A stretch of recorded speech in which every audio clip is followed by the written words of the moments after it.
Today's video is sponsored by Skillshare.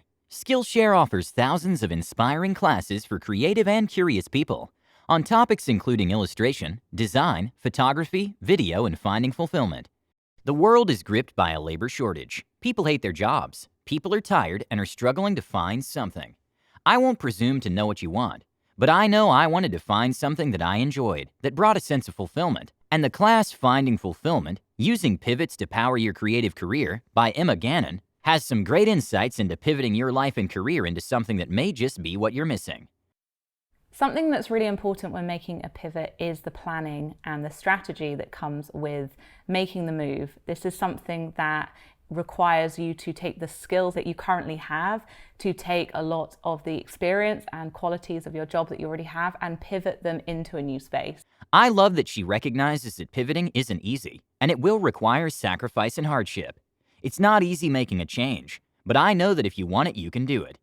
The first 1,000 of my subscribers to click the link in the description will get a 1-month free trial of Skillshare, so you can start exploring your creativity today. Now what you're here for. How my first D&D player experience got ruined by a problem player. Hi everyone, All Things D&D is back with another story. If you're a DM and catering to specific players and allowing toxic behavior at your table, that's a problem.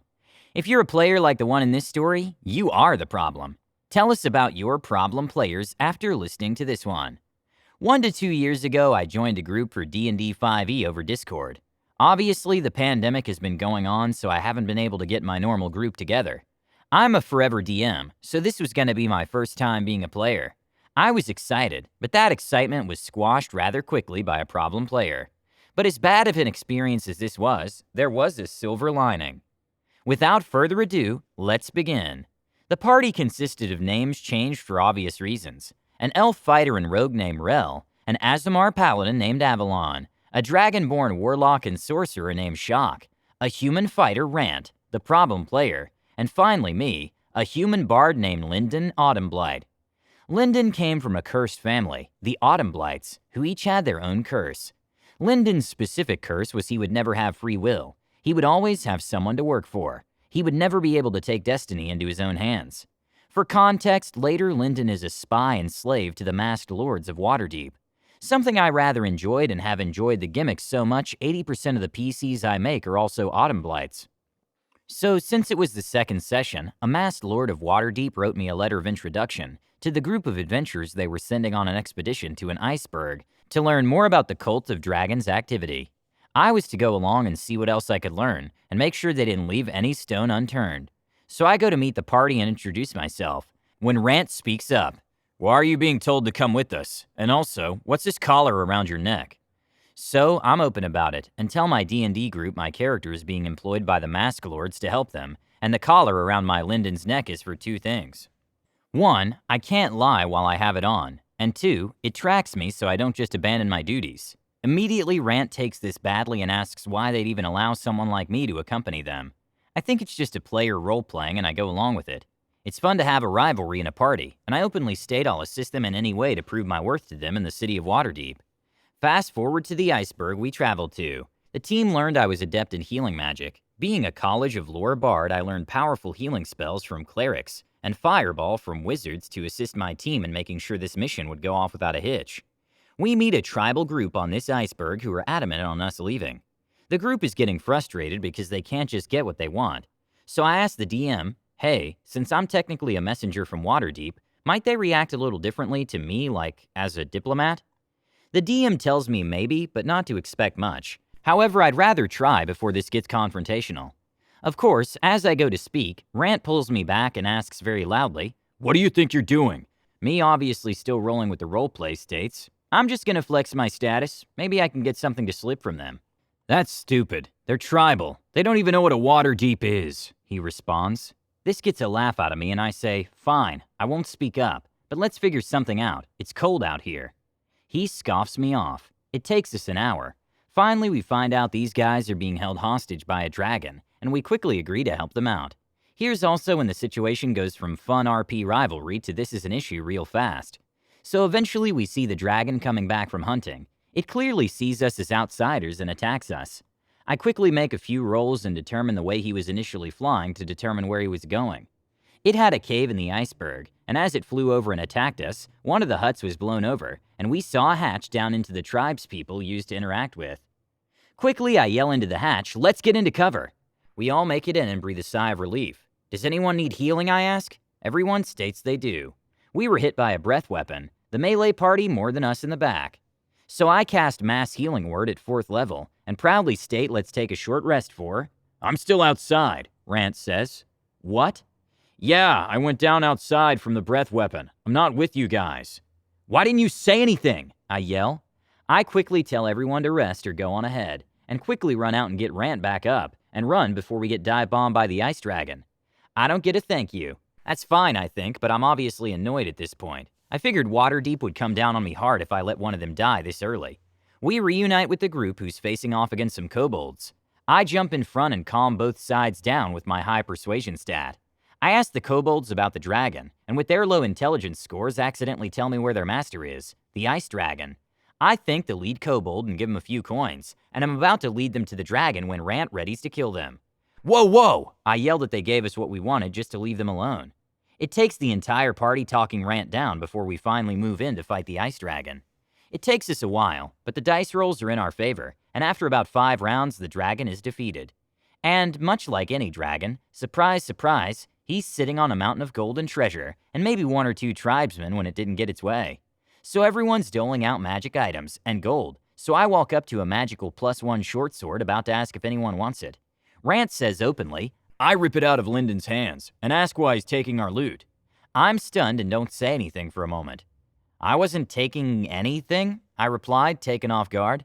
"You work for Waterdeep, not us, and with the collar, I don't trust you with these items." I'm stunned and don't know what to say. Most everyone goes on with looting and such. I shrug my shoulders and state, I'm gonna go up to see how the kobolds are holding up. I get the feeling I'm not welcomed. The upper area of the cave, the kobolds are freaking out and crying about their dead master. I quickly calm them down and play music for them just to keep the tension down. A sad moment, the DM rolls with one of the kobolds asking what they'll do now. I feel bad and get where he's coming from. I too is just a slave in a sense, working for stronger people, and openly tell him he can always leave with us. He doesn't answer, his 2 brain cells probably not working well right now, and I let it go. The next day we leave after helping rebuild a few huts. Cue the next session. We all stop to sleep at an inn before meeting the masked lords and explaining what we learned. I'm sharing a room with Rel. I tell the DM I get up and get ready to go ahead of them to meet the masked lords, when I'm told you feel a heavy lump on your chest and have a hard time rising. What? I open my eyes. What's on me? I ask, a little scared. Rel wakes at this as well, and they're laying on me like a cat as the kobold I was talking to on the iceberg. Oh my god, yes. The DM shoots me a PM, and it's a super weak character sheet of a kobold with the text. He's your problem now. Enters Squish Dragon Fodder, soon to be Squish Autumn Blight, Lyndon's adopted son and best friend. Squish was a unique kobold who could cast Scorching Ray at 3rd level and invisibility at will. He also had a huge obsession with gold after I gave him some for answering my questions. Though he didn't fight much, the DM used him for comedic relief, and if we missed a magic item or gold pickups, he'd grab them for us. Squish was great, and he made the campaign for me. He was a little mascot for everyone, and Lyndon's best friend. Fast forward to the final situation that was the metaphorical straw that broke the camel's back. We were about 75% done. Everyone is decked out in magic items, and we're getting a location on where Tiamat will be summoned. We just cleared out a dragon and everyone is resting, and I went back with Squish to find things we left over. Again, I will state, everyone is decked out in magic items, powerful weapons and armor. Hell, Rant even has 1 free wish stored up from a Jinny we found. What's Lyndon got? He's got a Squish, which became a bit of a meme at this point. We're doing some searching when Squish says in the DM's best impression of a childlike voice, "Ooh, wook, Wyndon." Squish spoke in broken common. I quickly rushed over and he hands me a deck of cards in a nice wrapped package. Huh? I say, quickly retreating after thanking Squish for the find and running back to my party. I had befriended Avalon and Rel at this point, and they trusted me. I approached them. Hey guys, have you seen anything like this? Squish just found it. Oh gods, Rel states. That's a deck of many things. They quickly explain it and I freeze. Now, I won't explain what a deck of many things does, but it can be anything from death to wildest riches and wishes coming true. I quickly see this as a moment where Lyndon can go against his own destiny and freely make a choice in a sense going against his curse. A huge character moment for me. I proudly state, I draw from the— No, you don't, Rant yells, snatching it from Lyndon's hands again. This is dangerous. No one is drawing from this. I'm once again completely baffled by what's happening. I go to speak up, but I'm quickly talked over after they explain what you could draw. The team kind of shrugs and moves on, but at this point I'm fuming, but it's not my server, and I don't want to make a stink about it. The session is coming to an end, and our characters are getting ready to rest, when Squish approaches me again. Heal, he says. It's here with an R, Squish, I say, reaching out and taking what's in his hands. The deck of many things. How? I ask. Squish smiles. I stow it. Wyndon won back, right? Thanks, buddy, I say, smiling. The DM must feel bad knowing it was probably meant for me, I guess. So I proudly state again to everyone and draw a card. Throne. I gained double in speech, and I had a keep somewhere in the world. I didn't know the location of. Neat. Not amazing, but pretty cool. But of course, here's where the SH hits the fan. WTF? How did Squish steal that from me? Rant yells loudly in the voice chat. The DM speaks up. He rolled higher than your passive perception while you were sleeping, and he did. That's bullshit, he yells. What about my player agency? I can agree that it may be a little unfair, but at this point I'm happy I'm finally getting a magic item after 15 sessions, so I'm not about to back Rant when I've been practically being robbed this entire game. Well, it's too late. I've already drawn, I say. I kill Squish, Rant says. What? I say. The entire call goes silent at this. I rolled a hit. I kill Squish, he repeats.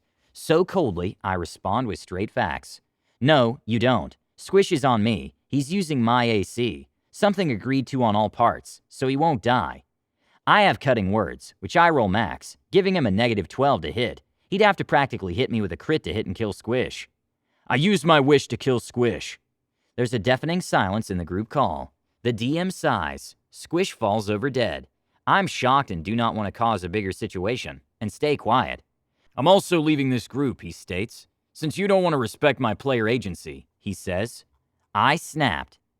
Your player agency? Are you kidding me? Where's mine been when you've snatched every item out of my hands? And after all that, you want to make a scene and whine? Just like you taking my ability to protect Squish from you, which is robbing me of my player agency. How is that fair? The DM has to shut me down for a moment, realizing I'm actually upset.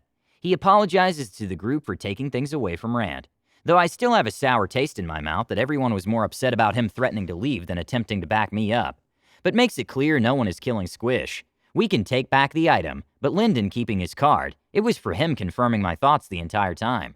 The session ends and everyone leaves. I state in chat that I don't have any magical items besides Squish. I'm fine with rescinding everything as long as Squish lives. Thankfully, it's agreed since everyone loves Squish so much. Next session, Rant begrudgingly apologizes to Squish. Squish high-roads him and blames himself for stealing, vowing to never steal again. The game ends a few sessions later. Rel and Shock die during the campaign, but Rant, Avalon, and Squish and I survive, and we all part ways. Avalon ascended into a real angel, helping people accept their fate to the next life. Rant went on adventuring until he died of old age. Lyndon and Squish, however, were chosen by another dragon to live at the Well of Dragons, where Tiamat was stopped, to continue his years serving listening to dragons on a new extended lifespan, as a way to chronicle their stories and such.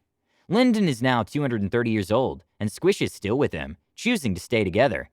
It's pretty apparent when gaming groups stick together to exclude other players. The DM should have handled this in Session 1. Bad DM and bad players. Please let us know what you think and comment below. Don't forget to subscribe to our channel, All Things D&D. Our videos are posted every Tuesday and Friday, so stay tuned for more amazing Dungeons & Dragons content.